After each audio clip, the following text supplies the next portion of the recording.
Bonjour, merci d'avoir cliqué cette vidéo. Aujourd'hui, je ne vais pas parler d'échecs comme d'habitude, mais je vais plutôt parler de mon projet personnel. Si vous n'avez pas remarqué, la chaîne YouTube est mon projet personnel. En gros, c'est quoi un projet personnel? Eh bien, c'est un projet dans lequel on doit mettre en application tout ce qu'on a appris pendant nos 5 ans d'études dans le programme d'études intermédiaires de l'IB. En cours, le PEI.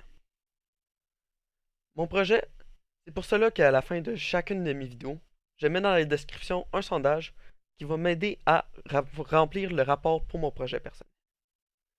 Ce que j'ai essayé de faire dans celui-ci, c'est de déconstruire les idées reçues que plusieurs personnes avaient sur les échecs. Que j'ai remarqué que beaucoup de personnes pensaient que les échecs, c'est comme un sport que seuls les intellectuels pouvaient jouer. Qu'il fallait que tu aies un minimum d'intelligence pour pouvoir y jouer. Que c'était des milliers d'heures d'études que tu avais besoin pour pouvoir bien jouer et avoir du fun. Mais c'est vraiment pas ça les échecs. C'est complètement différent là. À la base, là, c'est un simple jeu de logique. Les règles sont vraiment simples, contrairement à d'autres jeux de société que j'ai joués où les règles sont longues et longues à apprendre. C'est vraiment un jeu simple, avec un objectif clair. Mettre le roi adverse échec et mat. Toutes les pièces ont leur propre mouvement. C'est vraiment... C'est fou à quel point un jeu aussi simple peut à la fin devenir très complexe. Mais les gens, ils se concentrent trop sur le côté complexe des échecs, qui finalement est seulement exploité à des niveaux internationaux de compétition par des joueurs, des grands maîtres des échecs. Mais à la base, c'est pas ça l'essence des échecs. C'est un simple jeu de société, le fun à jouer à deux. C'est ça les échecs. J'ai remarqué que à cause de cette idée reçue-là, plusieurs personnes avaient peur d'essayer les échecs parce qu'ils disaient c'est pas pour moi, je suis pas assez intelligent, je suis pas assez bon, ça va me prendre beaucoup trop de temps pour devenir bon aux échecs, je vais pas avoir du fun.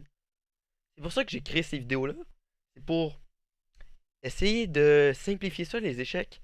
De montrer que finalement, c'est pas quelque chose de compliqué que tu as besoin d'un bac en université pour comprendre. C'est vraiment quelque chose que je voulais montrer aux gens pour qu'ils essayent, qu'ils soient poussés à essayer ce jeu que je trouve magnifique. Je trouve que plus personne assez joue. Les échecs, c'est ce qui est incroyable. C'est qu'aussi simple que ça soit, il y a des milliers de combinaisons possibles. C'est vraiment, c'est pas juste de l'intelligence, c'est aussi de la créativité.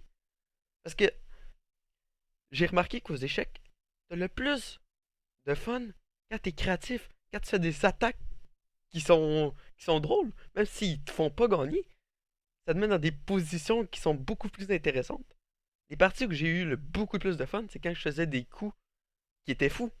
Ou que même si je perdais, au moins j'étais dans des drôles de situations avec mon adversaire et j'avais jamais vu ça avant. Contrairement à des parties que j'ai gagnées en jouant des coups que j'ai déjà fait avant. C'est ça les échecs. C'est avoir du fun en étant créatif avec ton adversaire. C'est pas juste de réciter une recette que tu as appris dans un livre. C'est vraiment de la créativité. C'est pour ça que j'ai fait ce projet personnel-là. Je sais que je me répète un peu, mais c'est pour détruire ces idées reçues que certaines personnes avaient des échecs. J'espère que ça a permis à certains de découvrir le jeu des échecs et même d'apprécier ça. Fait que je sais que c'était peut-être pas une vidéo très intéressante à écouter. Je trouve ça important de parler pourquoi j'avais fait cette chaîne-là. J'espère que ceci a au moins permis à une personne de découvrir les échecs et d'apprécier ça. Merci d'avoir écouté et sur cela, au revoir.